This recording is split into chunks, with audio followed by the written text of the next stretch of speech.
আজ আমি এমন একজন মানুষের কথা বলবো যিনি প্রমাণ করেছেন যে অসম্ভব বলে কিচ্ছু নেই। তার নাম সুধা চন্দন। ছোটবেলা থেকেই তিনি প্রতিভাবান নৃত্যশিল্পী ছিলেন। নাচই ছিল তার স্বপ্ন, নাচই ছিল তার জীবন।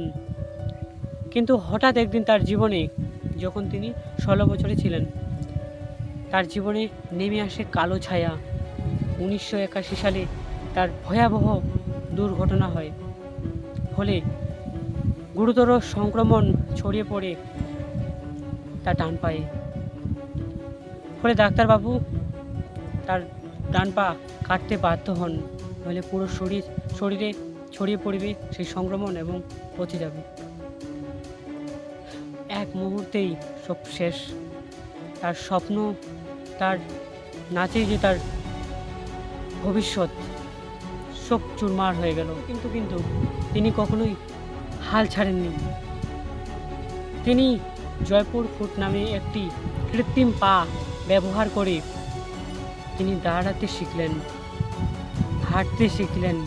সবচেয়ে বড় কথা হচ্ছে তিনি আবার নাচ শুরু করলেন। ইচ্ছা শক্তি যদি মনের ভিতর থাকে না, তাহলে সব কিছুই জয় করা যায়। তিনি শুধু একজন নৃত্যশিল্পী নন, একজন ভালো অভিনেতাও।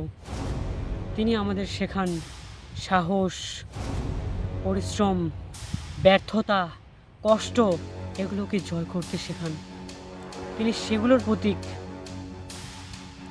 আমাদেরও তাই, জীবনে যতই বাধা আসুক না কেন, আমরা হেরে যেন না যাই।